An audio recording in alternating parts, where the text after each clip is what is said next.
दो लोग ऐसा दिन के बाद निकला है इतना विदेश से और कहाँ से लोग आया। अब इतना दिन के बाद इसमें मोदी का क्या है? दो लोग ऐसा दिन के बाद निकला है इतना विदेश से और कहाँ से लोग आया। अब इतना दिन के बाद इसमें मोदी का क्या है?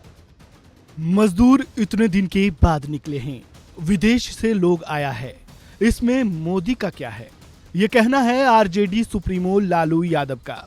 उत्तरकाशी की सिलक्यारा टनल में 41 मजदूरों के सफल रेस्क्यू के बाद एक और जहां पूरा देश और मजदूरों के परिजन सरकार और प्रशासन की तारीफ कर रहे हैं, तो वहीं दूसरी ओर इस पर अब सियासत भी खूब होने लगी है। आरजेडी सुप्रीमो लालू यादव से लेकर कांग्रेस तक ने मोदी सरकार पर सवाल उठाए हैं। मीडिया ने जब लालू यादव से इसे लेकर सवाल पूछा तो उन्होंने क्या कुछ कहा, एक बार फिर से सुनिए।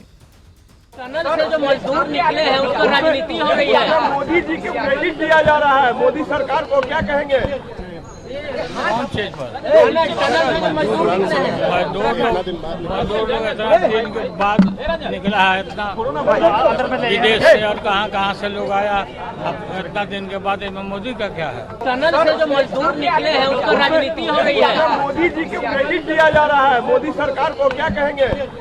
कौन चीज पर? टनल से जो मजदूर निकले हैं दो लोग ऐसा दिन के बाद निकला है इतना विदेश से और कहाँ से लोग आया। अब इतना दिन के बाद इसमें मोदी का क्या है? लालू प्रसाद यादव के अलावा कांग्रेस नेता जयराम रमेश ने जहां इस सफल रेस्क्यू ऑपरेशन की सराहना की, तो वहीं मोदी सरकार पर भी निशाना साधा और उत्तराखंड में चल रही सभी परियोजनाओं की गहन ऑडिट जांच कराने की मांग उठाई। उन्होंने अपने एक्स हैंडल पर पोस्ट शेयर करते हुए लिखा, सिलक्यारा सुरंग से बचवाए गए श्रमिकों को सलाम करते हुए और पूरी बचाव टीम की सराहना करते हुए, विशेष रूप से 12 रेड होल माइनर्स की, जिन्होंने कौशल और साहस दोनों का शानदार प्रदर्शन किया और जो निश्चित रूप से अपने काम के लिए अधिक उपयुक्त नाम के हकदार हैं। हमें सुरंग के ढहने से उठे कुछ बड़े सवालों पर भी विचार करना चाहिए। इस घटना ने पश्चिमी हिमालय पारिस्थितिकी तंत्र की नाजुकता और जटिलता को पूरी स्पष्टता के साथ हमारे सामने ला दिया है। इस क्षेत्र में सिविल निर्माण और अन्य परियोजनाओं की योजना, डिजाइन और कार्यान्वयन के मामले में पर्यावरण मूल्यांकन प्रक्रिया की विफलता भी सामने आई है। उदाहरण के लिए चारधाम परियोजनाओं में जिसका दही हुई सुरंग एक हिस्सा था, निर्माण कार्यों को इस तरह से आवंटित किया गया ताकि पर्यावरणीय प्रभाव मूल्यांकन से पूरी तरह बचा जा सके। सुरंग पर व्यापक रूप से स्वीकृत सुरक्षा सुविधाएं नहीं होने पर रिपोर्ट्स आई हैं। 41 श्रमिकों को 17 दिनों तक जिस सदमे से गुजरना पड़ा है, उसमें हमें थोड़ा रुक कर सोचना चाहिए।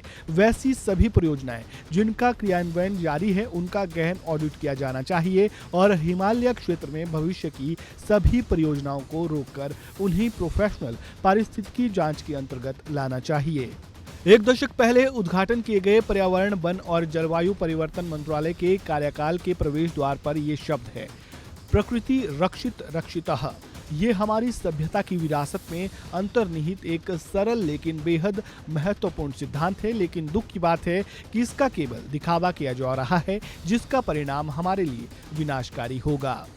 यह ऐसा पहली बार नहीं है जब उत्तरकाशी हादसे को लेकर विपक्ष ने मोदी सरकार पर सवाल उठाए हों। इससे पहले भी वे लगातार मोदी सरकार पर निशाना साधते रहे हैं, जिस पर बीजेपी नेताओं की प्रतिक्रिया भी सामने आई थी और ऐसे हालातों पर सियासत ना करने की उन्होंने सलाह दी थी। अब एक बार फिर से विपक्ष सिलक्यारा हादसे के बाद सरकार पर हमलावर है। अब इस पर उनकी क्या प्रतिक्रिया आती है, ये देखना अभी बाकी है। फिलहाल इस वीडियो में इतना ही। ताज़ा अपडेट के लिए बने रहें वन इंडिया हिंदी के साथ।